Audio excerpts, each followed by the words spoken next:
Hey everybody, welcome back to my channel. If you are new, welcome. My name is Kitty. In this video I am going to do this makeup look.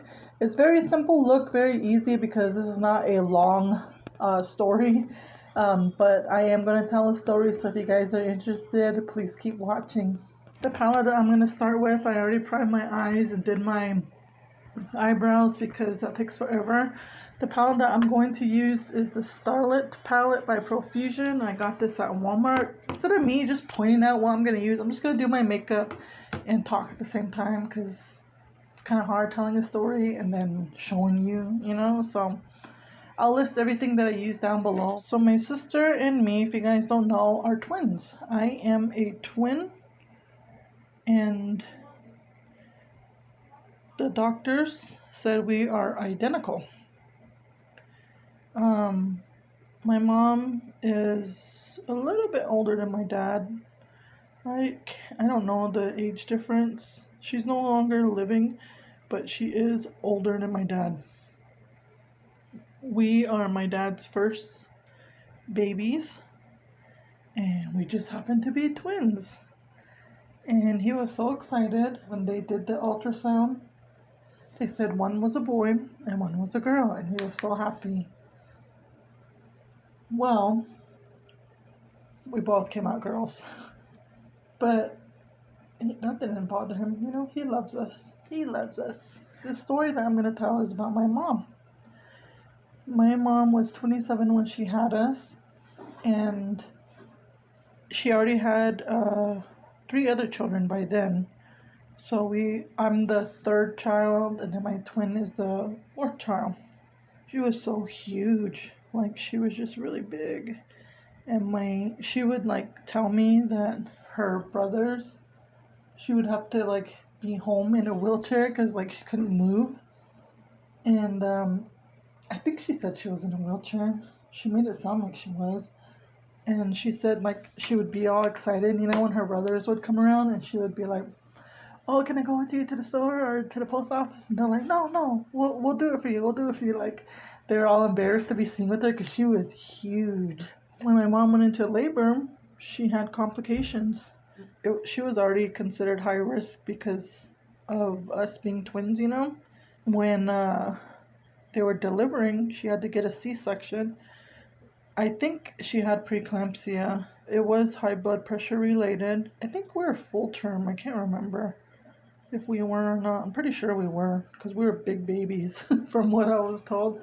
They cut her open, and my twin was supposed to come out first. They were going to take her out, but when they took her out a little, and then they realized that she had the umbilical cord wrapped around her neck. So they put her back in, and they took me out. So I'm the oldest, but really my twin was supposed to be, but I stole that spotlight. I am 2 minutes older than my sister. After they took my twin out, my mom started to lose a lot of blood, and the machine went the line. And so they chased my dad out. They were like getting us ready, like making sure we're all good and stuff. But during this time, she said she died. And when she died, she said she could feel her spirit moving up from her body and floating, like twinkling into the air. And she got higher and higher and higher, and she could see herself, like her physical body, laying there, and the doctors doing CPR, shocking her. She just kept floating. She could see my dad like panicking, you know, crying and stuff. Next thing you know, she was this big tunnel.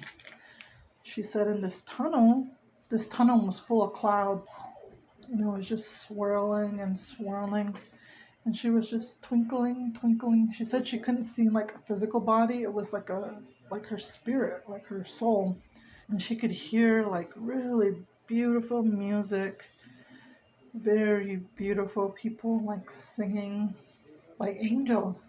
And when she got up to this big old gate, she said it was very beautiful and she was very curious to see what was inside. But once she got up to this gate, it wouldn't open. And she was trying to open it. And when she was struggling to open it, she heard this voice.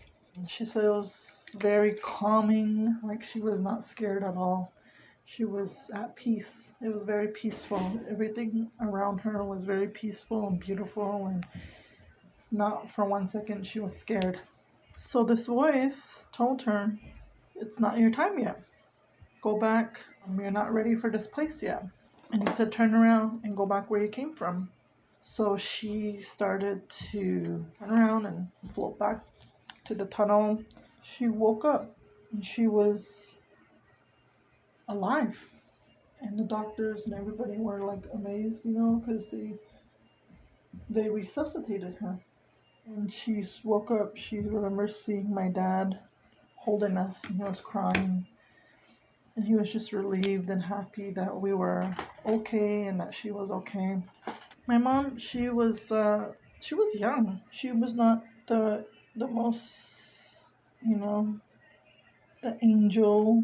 She liked to go to bars and go dance, and she liked to go out and have fun. After this happened, she felt like she shouldn't take this second opportunity for granted. She mellowed out. She told the story to us so many times that I never once thought it was fake. And I'm not sure if she told my other sisters, but she definitely told my twin and me. I'm just doing a very basic look because I have chicken inside the oven. And this is not really a long story, so I don't want to stretch it out more than it has to be, you know? Yeah, like I said, she told us the story that I never once thought, oh, my mom's, you know, full of BS. She's just telling stories. I believed her because I've had other family members deal with something spiritual or evil, and growing up on the reservation, you hear so many stories about hauntings, possessions, and it's just normal. I feel like somebody had commented on one of my videos saying that natives are more prone to experiencing paranormal stuff because they believe that we're like really close to, we're very spiritual people, whether we want to believe it or not. And I really believe that. I believe that we're really connected to Mother Earth, and we're more prone to experiencing these kinds of things. And like I said, I grew up around hearing all kinds of different stories about, you know, good and evil, and you get used to it. When it was my turn to have my babies, I was so scared. I was very scared because of that. When I found out I was pregnant, I was so scared because I did not want to have twins, because I was so scared the same thing might happen to me. So in a way, it kind of traumatized me, but it taught me the importance of one's health. It taught me the importance of, it taught me, you know, that childbirth is very, not only sacred, but it is a scary thing. Childbirth is scary. Women die from giving birth, you know, okay? I did a lot of research, and I like watching spiritual movies about people who pass away, and like near-death experiences, is that what it's called? Where they pass away, they go to heaven, they go to hell, and they come back and share their story. Like, so this is my mom's testimony. She always believed in God, but she was, like I said, she was not an angel. So after this happened, she really wanted to turn her life around. I just always like watching movies about people who have these near-death experiences, and it always touches me because I know my mom went through that. I wanted to know if any of you guys have anybody in your life that has experienced something like this. I would really love to hear your story. I'm trying to think of the movies that I've watched. Heaven is Real. That one, I like that movie. And I was raised in, not in church hardcore-ish, but I'm not a stranger to church, okay? And I was raised on the traditional side, on both sides, so I'm not a stranger to both. I am a believer in God, but I am a believer in spirituality as well. At the end of the day, I'm a believer in God is what I'm trying to say. The churches that we grew up in, it's funny because my mom and dad were like a part of two different churches. So I grew up on the Baptist side. Like my grandma, she's like Southern Baptist. Like she's from Oklahoma, right? So she's like this Southern Baptist girl. But on my mom's side, we grew up in a Pentecostal church.